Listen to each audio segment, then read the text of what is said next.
ছোটোবেলায় বইতে পড়তাম গার্ডেনিং হবি, কিন্তু আমার না কেন জানি গাছের প্রতি কোনো নেশাই নেই। গাছ লাগানো, পরিচর্যা করা, তবুও যাচ্ছি।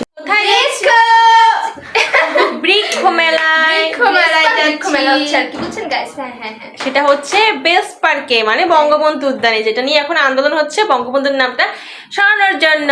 সো আমরা এখন লেটস গো, চলো।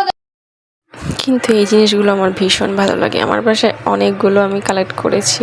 মাটির জিনিসগুলো দেখলে আসলে মনটা ভালো হয়ে যায়। তো এই দিনের বেশিরভাগ সময় ডিউটি করে এরপরে সন্ধ্যায় একটু নিজের জন্য সময় বের করে আমরা সবাই বোন, কাজিন, মানে যারা ছিল ভাই, সবাই আমরা চলে গেলাম বৃক্ষ মেলায় গাছ দেখতে। ভালোই লাগে, অনেক ফুলের গাছ, ফলের গাছ, ছোট ছোট। আসলে গিয়ে দেখলাম যে গাছ প্রেমী আসলে অনেক মানুষ আছে। তারা কত সুন্দর গাছগুলো দেখছে, কিনছে, নিয়ে যাচ্ছে, অনেক যত্ন করছে। তবে যদি দিনের বেলা যেতে পারতাম তাহলে মনে হয় আর একটু বেশি ভালো লাগতো। আমার মেইনলি উদ্দেশ্য ছিল একটু ঘোরা, একটু দেখা মেলাটা। বৃক্ষ মেলা সবসময় বইতেই পড়েছি, এরপরে কয়েক বছর ধরে বরিশালেও হচ্ছে, তো দেখছি ভালো লাগছে খুবই।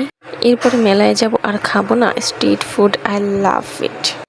আচার, ফুচকা, ভেলপুরি, এগুলো না খেলে আমার আসলে দিনটাই যায় না। তো এই গাছগুলো ছিল ভীষণ সুন্দর, বারান্দায় টবে লাগানোর জন্য একদম পারফেক্ট। অনেকে হচ্ছে বাগান করে, অনেকে ছাদে লাগায়, তো যার যেরকম ইচ্ছা। যাই হোক, এরকম ইচ্ছা আমার কখনোই হয়নি। এরপরে টুকটাক একটু ভিডিও করলাম সবার জন্য। অনেকদিন পেজে ব্লগ আপলোড করা হয় না, সময় অভাবে হয়ে ওঠে না।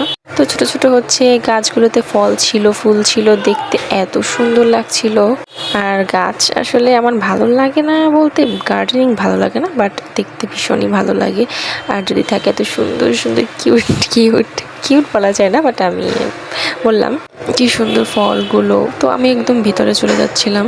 এখানে দেখার জন্য অনেক মানুষ আসছে, অনেকে কিনছে, অনেকে দেখছে, অনেকে ছবি তুলছে।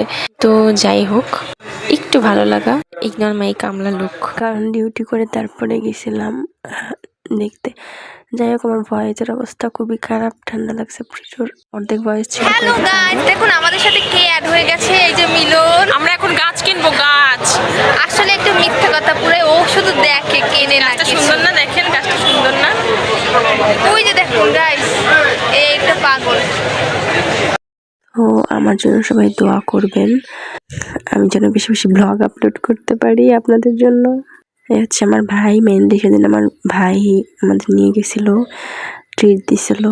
যাই হোক, এখন ভয়েসের এই অবস্থা। কিন্তু এই যে এই জায়গাটা, এখানে বসে দেখি সবাই ছবি তুলে, সবাই। তো এখন আমি ভেলপুরি খাবো, ছোটো ফুচকা খাবো, মানে এক্সাইটমেন্ট অনেক বেশি। ইদানিং ছোটো ফুচকাটা খেতে খুবই ভালো লাগে। তো আমি হচ্ছে এখন খাচ্ছি, কাউকে না দিয়ে আমি আগে ভাগে খেয়ে নিই। ওরা পোলাপান মানুষ, যাই হোক, ওরাও খেলো, আমিও খেলাম। এরপরে হচ্ছে বেস্ট পার্কে অলওয়েজ অফার চলে, সেই অফারটা ট্রাই করলাম। এখানে মাত্র 120 টাকায় এতগুলো আইটেম পাচ্ছেন, আর ভিড় থাকে সবসময়। পরে এই আইসক্রিমটা দেখে মনে হলো খাই।